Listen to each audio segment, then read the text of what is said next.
everybody, and welcome to another Top 5 board gaming video. Today's video is all about disappointment and lost expectations. That's right, I'm going to be talking about the games that I was really excited to play and really wanted to like, but for one reason or another I didn't. So whether I was excited because of the theme or an intellectual property that it was associated with or anything along those lines, then when I try it and it just bombs for me, that's the type of thing that we're going to be talking about today. But as always, you guys know I would love to hear what you all have to think about this. What are games that you really wanted to enjoy but just couldn't? What are games that just disappointed you for one reason or another? Why were you disappointed? Why were you excited?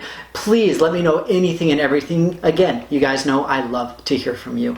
On that note, if you haven't done so already, please check out my Facebook and my Twitter pages. That's where I announce new video releases, as well as post fun articles of random different sorts, announce live streams, and all sorts of other cool stuff. But without further ado, we're going to go ahead and get started with my number 5. At number 5, we've got a game that really hit me at the thematic level. This is one I wanted to enjoy so much because I love the actual theme of the game and I love the series that the game is based off of. The game is Video Game High School. In Video Game High School, it's based off of, I think it's a YouTube series, I want to say, by the same name, where the idea is that kids are literally going to high school to learn and play video games, and that's all that they do. And I'm like, yes! It's Eden. Please, let's talk about this. It's awesome. So I was tremendously excited for the game.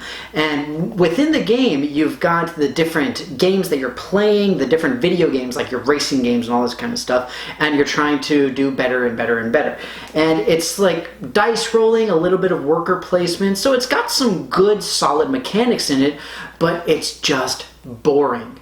And I was so disappointed in it. It's not fun, it's not really well balanced, it's okay, but really, it's, for me at least, it was only worth like 2 or 3 plays. Like I tried it a couple times, I was just like, The fact is, though, that I really do enjoy the theme for this, and the fact that it's based off of the Video Game High School just makes it all the more disappointing. And so that's why it's a little bit lower on the list, is because I was like, it's kind of like the one that got away, so to speak, because it could have been amazing. Well, all of these could have been, but either way, Video Game High School is my number 5.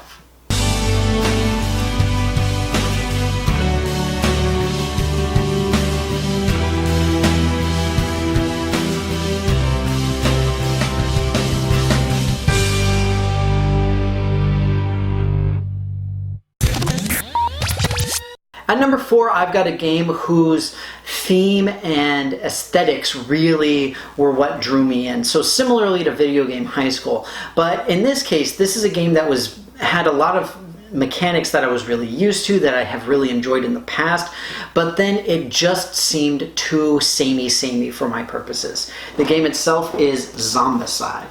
I've talked about this game in a lot of different contexts. There are things about this game that I like, but overall, I'm just kind of meh about it. I really appreciate the fact that the characters have unique abilities that you can do. I like the fact that the miniatures look pretty good. You've got a fun scenario-driven game system that you can go through, but in the end, it's just not as good as some of the other games. And the fact that it's zombies, it's just everything is zombies. Why? Why does it all have to be zombies? Please make it stop. Like, it makes no sense for me why we need to have so many zombies. And so it's not inherently a bad game, but at the same time, it's just not what I was hoping for. So it's not as good as I would have liked it. I'll still play it. Most of these games I'll still play, but just not as enthusiastically as some of the other games that I've talked about on my channel many times. But with that, Zombieicide is my number 4.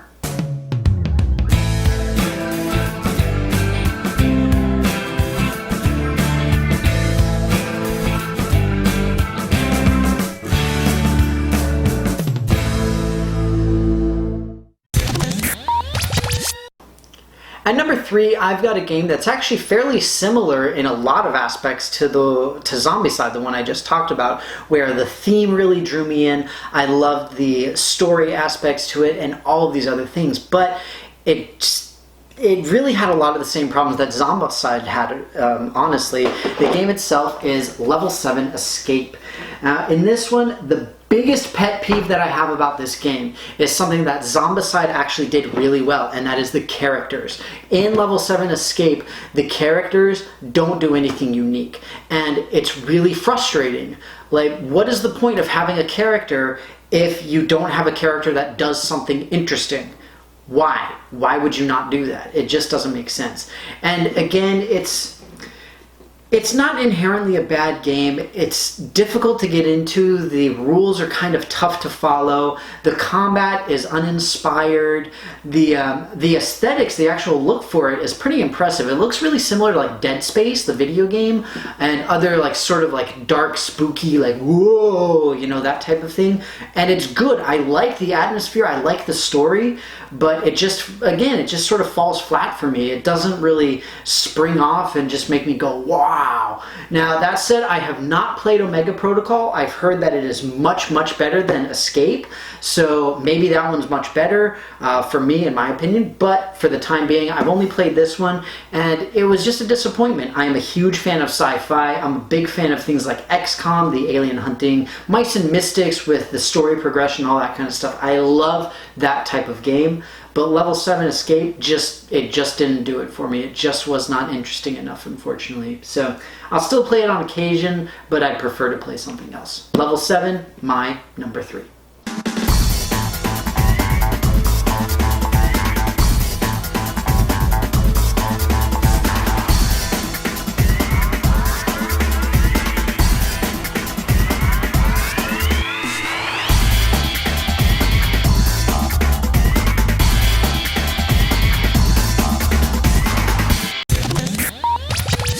At number 2, I've got another game whose theme really jumped off the page for me, in this case because I have a tremendous love for all things mythological.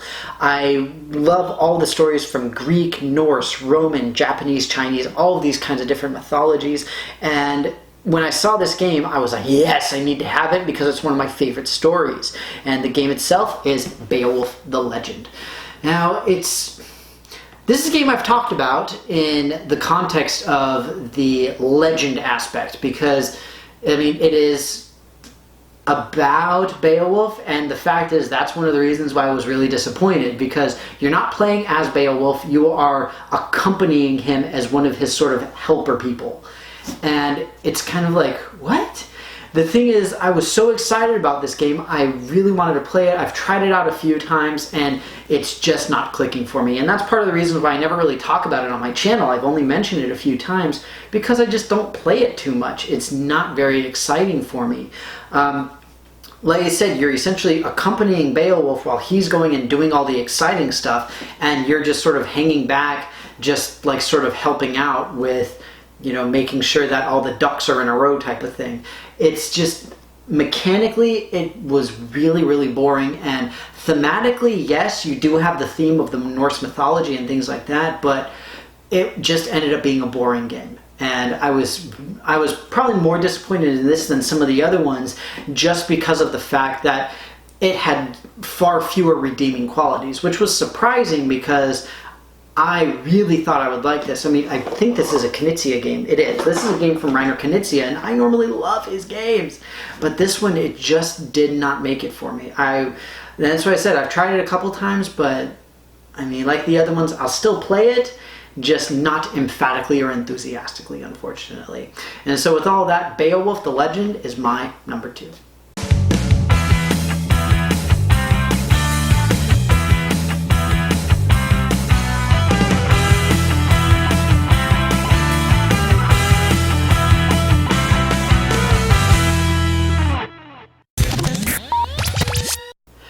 At number 1, I have the only game on this list that, honestly, I would outright refuse to play from now on. It's a game I have talked about a lot of times on my channel in this exact context of I wanted to like it, I was really excited, but then I hated it. The game is Dexter, the board game. I love Dexter. I love the books. I love the TV show. It is an incredible story. It's graphic and gory as all get out, but it is amazing. When I saw that there was a Dexter board game, I was like, boom, instant buy. I didn't care how much it was. I wanted to play it, but the game sucks. It is so bad. Everything about how this game is designed is bad, right? If you want to see more, I did a review and demo on this, just to show you guys how terrible it is. But essentially, to run down the list very quickly, you've got arbitrary cards that can make or break your game. You've got dice rolling in order to move, which means that you can potentially move past things that you need to stop on. And you can only voluntarily stop your movement in certain situations. You've got a board design that is relatively confusing, but it at least gives you some options as to where to go. But then if you're winning, if you have completed all your stuff, and if you are on the way out, if somebody just lands on top of you, you lose. That's it, because they caught you, right? It's just, no. Honestly, the only redeeming quality about this is the fact that it has the IP and it has most of the characters, like the actors and the actresses from the TV show. They've got their images on like the cards and the tokens and stuff like that. Honestly, other than that, there's really nothing redeeming about this. The only reason I would play this is just to demonstrate to people how terrible of a game it is. That is the only reason why I would do this, is if there's like new people and I want to show them what a bad game is. But with all that, Dexter, depressingly, is my number one.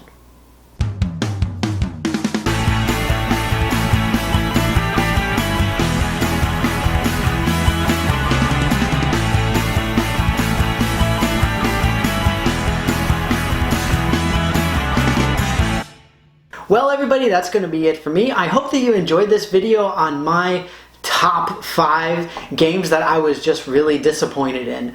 Like I said, most of my stuff was based off of theme. You guys know that I'm a big thematic gamer. That's a huge selling point for me on a lot of games.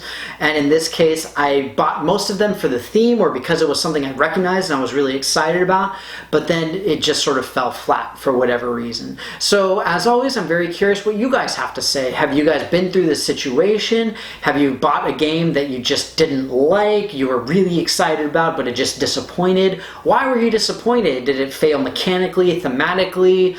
Was it just boring? You know, just let me know. You guys know I'd love to hear from you. Any and all thoughts in the comments below, please. And as always, if you haven't done so already, take a look at the Facebook and the Twitters. You guys know that's where I post new videos and fun articles and contests, giveaways, all sorts of cool stuff. So please check those out. Make sure that you follow and like and all that good stuff so that you can see all the new stuff. But with that, thank you very, very much for watching this video. I hope that you enjoyed it, and I will see you next time.